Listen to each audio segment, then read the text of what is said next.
Morning, guys. This time we're going to learn about projectile motion. So for projectile motion, we're going to have divided into type of projectile motion. One is projectiles launch horizontally, like the topic that I will explain today,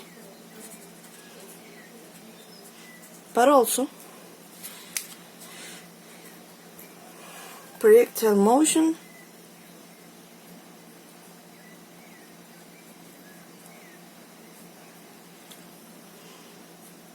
launch at an angle. Okay, today we're going to start with launch horizontally, which is the easiest, and next week we'll be focusing in the other one. Now, what are we gonna need for this topic? Sure, in the presentation I must present you the formulas and already the most useful isolations that you're gonna need. Some of them are written here, and basically this is everything that you need to use for projectile motion horizontally. Remember, this is launch horizontally. But what does it really mean? Just imagine in this case, that, sorry for this piece of paper that I will use, imagine that you have a table right here, okay? And a ball is next to this corner, okay? So what happens if, for some reason, you push this ball to the left? Okay, you push it. As it is a round object, this object will move like this. Okay, and when it reaches right here, right at corner, right the edge, this object will start falling down. But as it has a velocity in this axis, the x-axis, this object will continue and will project. I will project the motion of this object will be like this until it reaches the floor. Let's imagine here we have the floor. So in this point, you can visualize that this object, the ball, moved from the table a horizontal distance, but also it moved in the vertical axis because it was on the table and finished on the floor. So initially it was on the table. Let's imagine this table is 1.5 meters height, okay?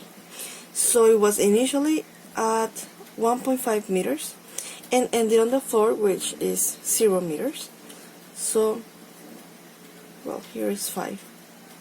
So what happens? This object had a motion in 2 dimensions, horizontal and vertical. So this is what the cases that we are going to consider for this exercise, for this topic: projectile motion for objects launched horizontally. What do we need to know for this type of project? Not project, problems. Okay, first of all, we're going to have 2 motions, as I already mentioned. We're going to have in X, but also in Y.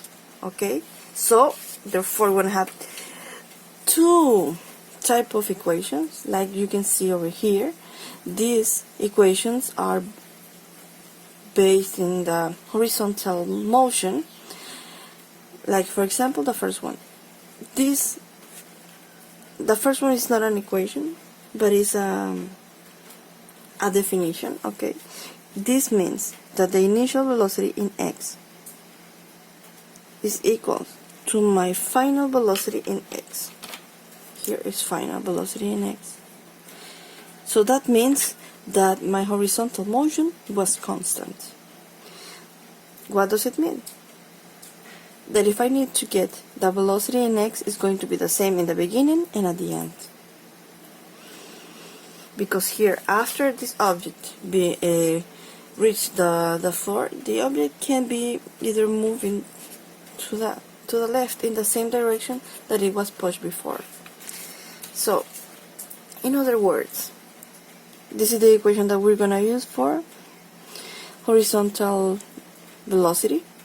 It relates, you already know this formula, the easiest, okay?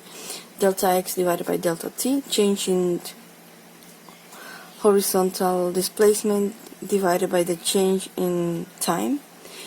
And for this motion, we're going to consider time to be square root of twice the displacement in y divided by gravity.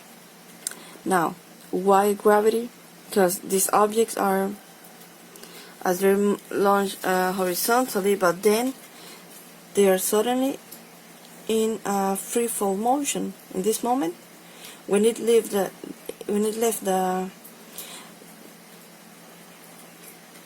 the table, in this case, this object is actually being affected by gravity. So for this type of motion, we're going to have gravity to be acceleration in y, or just gravity. With this formula, you get the time. Now, what is another condition that you need to consider? This is the first condition, okay, that in x, velocity in x is constant and the initial velocity in y is 0. Okay, those are the two conditions that are going to rule this type of problems. Here we have the other three formulas: velocity, final velocity in y, and final velocity in y. These two, as you can see, we're looking for the same, but it will depend what are we needed, what do we have. For example, if you have that time and that's all you need. If you have the time, gravity is a given. If we're talking about Earth, gravity is negative 9.81 meters over square seconds. Okay, so imagine that we're on Earth and I give you the time. The time this object took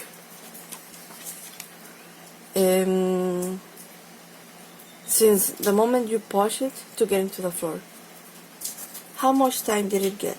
Okay, if I tell you this time, you should be able to get its final velocity by using this formula. But if I don't give you the time, but you know what was the vertical displacement, you can get it by using this formula. Okay, square root of twice the gravity times the change in the vertical axis. In case that you need to find the change in vertical axis, this is the equation that we could use. What do you need? You need a time. Now, let's solve this problem. The Royal George Bridge in Colorado rises 321 meters above the Arkansas River.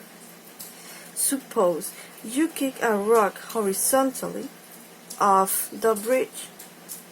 The magnitude of the rock's horizontal displacement is 45 meters. Find the speed at which the rock was kicked. Now I'm going to do a diagram to show you what happened in this particular problem.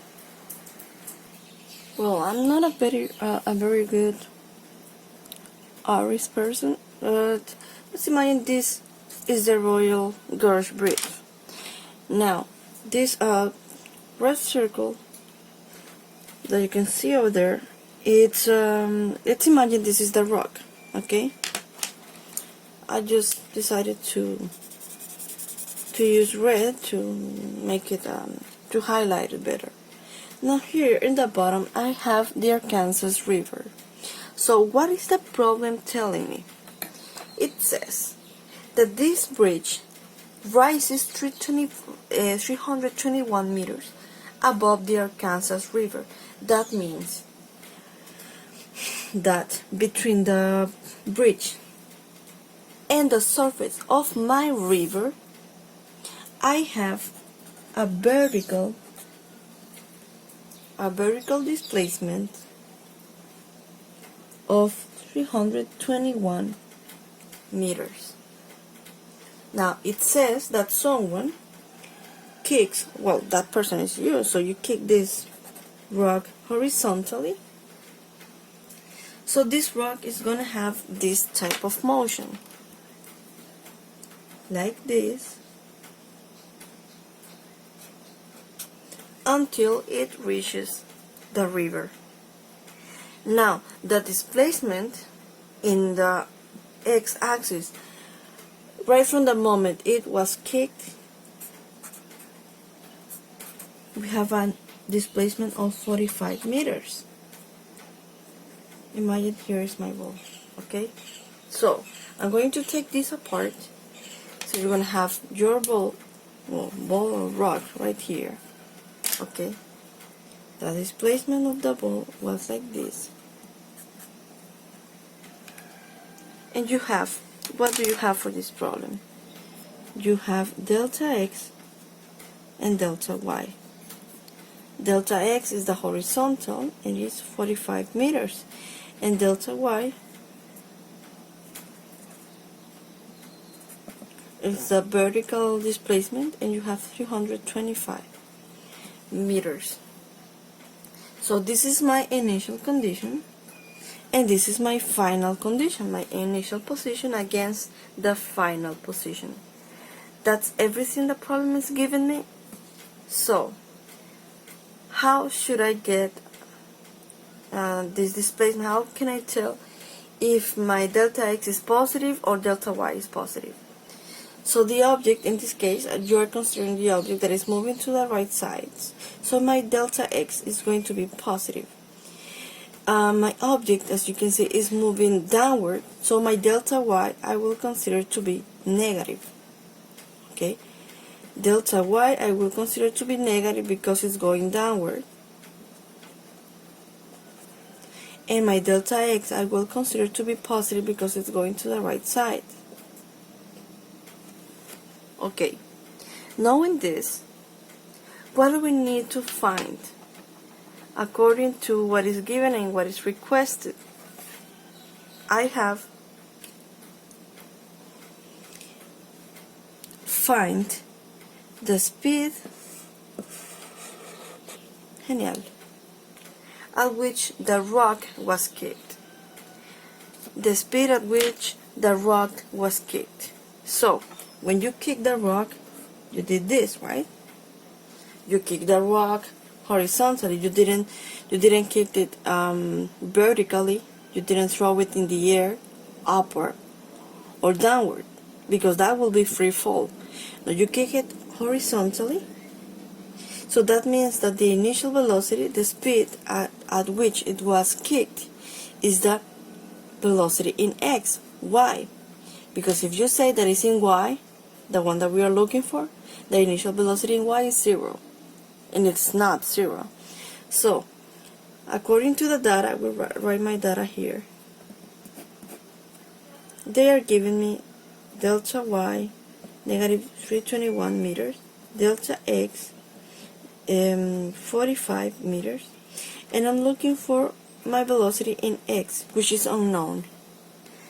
It doesn't matter if it's the initial or the final because it's constant, it's the same, okay? That's what constant means, no change. So, for what I have here, my formula says that I need my delta x and my delta time. Look, I have my delta x, yes, but I don't have the time. Can I get the time? Let's see. Delta t equals, oh look, we can use this one to get a time. We have delta y, we have gravity, because even if the gravity is not given, it's constant. In Earth, gravity is 9.81 meters over square second, and as it is going downward, we're going to adjust the symbol negative. So we're going to be making use of these two formulas. The first step, so we say solution. In the first step is I need to get a time in order to get a velocity in x. So get the time with this formula, delta t equals square root of twice delta y divided by the gravity, square root of twice negative 321 meters divided by negative 9.81 meters over second square. So negative and negative will give me a positive answer, so this will be 2 times 321 divided by 9.81. No, 2 times 321 divided by 9.81. Okay, square root of 65.44 seconds to the second power. So my time, I get the square root of my answer, and it's 8.09 seconds. But this is not what the problem is asking me to find. I need to find velocity in the x-axis. So I say, okay, velocity in x, get it, okay? Velocity in x equals delta x divided by my time, and this will replace 45 meters divided by 8.09 seconds. This gives me 5.56 meters over second, and this is the answer the problem was asking me to find. Now I'm gonna do another example. Now take a look for this sample problem 2. People in movies often jump from buildings into pools. People are crazy. If a person jumps horizontally from the 10th floor, which is 30 meters above the floor, okay, to a pool that is 5 meters away from the building, with what initial velocity, or speed in this case, must the person jump? So, first I always suggest that you guys do a sketch. So that's exactly what I'm gonna do right now. Okay, so let's imagine this is my building, and I have this person right here that is going to jump into this pool. Now, this pool, it says that it's 5 meters away from the building. So that means that the distance between the building and the pool is 5 meters. Now, this person is on the 10th floor, and this 10th floor is 30 meters away from the floor, from the sidewalk, for that saying, or even from the same pool. Now, what is the problem asking me to find? Let's write the data. So, sorry, before writing the data, I will just project what is going to happen. This person is going to jump, and the trace of its motion is going to be from this point to this point, like that. So I'm going to translate this into a 2D object, because here you can see it's like a 3D object. So I'm going to have my person here, and my trace to be here.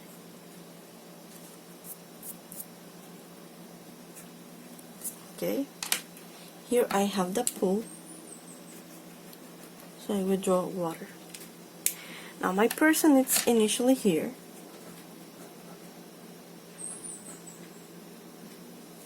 okay, so it's going to jump, and it's going to have this trace, esa trayectoria, okay. So my distance, my y displacement is going to be 30 meters. That person is moving 30 meters from the building to the pool, and this, as this person is moving downward, is going to be negative, because it's going downward, okay. It was on the top initially, and it ended on the pool that is below.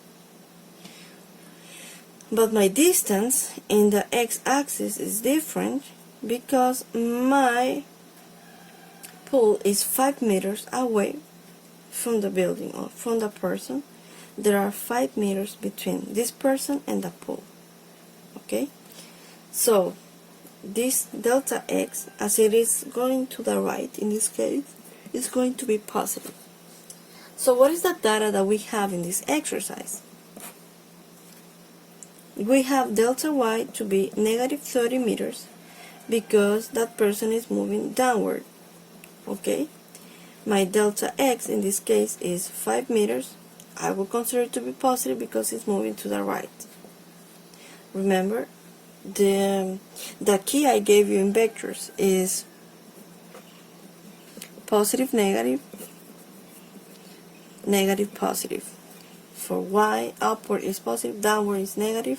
For x, left is negative, right is positive. Now, having all this, what is the exercise asking me to find? I need to find the initial velocity at which this person jumped. The initial velocity, is it in x, is it in y? It can be in y because in y it's 0. Okay, so we're looking for initial velocity in x, which is the same final velocity in x. That means that we can use this formula, x velocity in x. But there's another given that is implicit in this type of exercise, that is gravity, negative 9.81 meter over second square. So, in order to get my final velocity, I need delta x, which I have it, it's right here, but I don't have the time. I need to find the time. So in my solution process,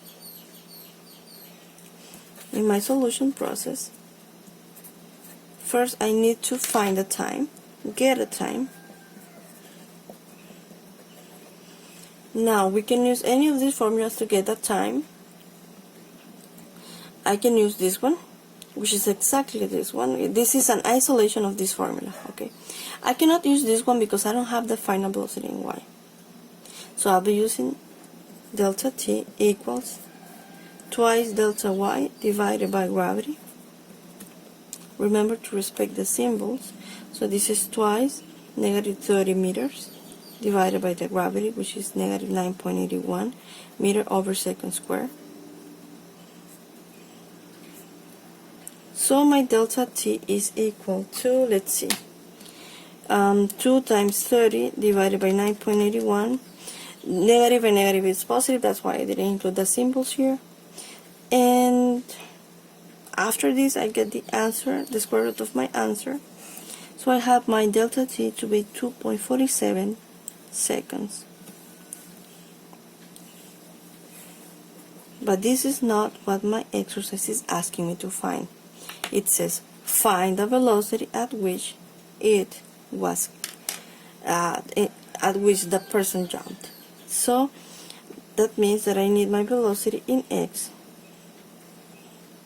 because when you need to jump, you probably run, okay, from this position to here, so you're moving in the x-axis. So this is the velocity that we are looking for. How do we get it? By applying the formula delta x divided by delta t. Delta x, which is 5 meters, and delta t that we just got, it is 2.47 seconds. So this gives me 5 divided by 2.47. Oh, take a look, 2.02 meters over second. So this is actually the answer the exercise was asking me to find. So guys, I hope you have understood. Questions are easy for this topic. Please practice. See you.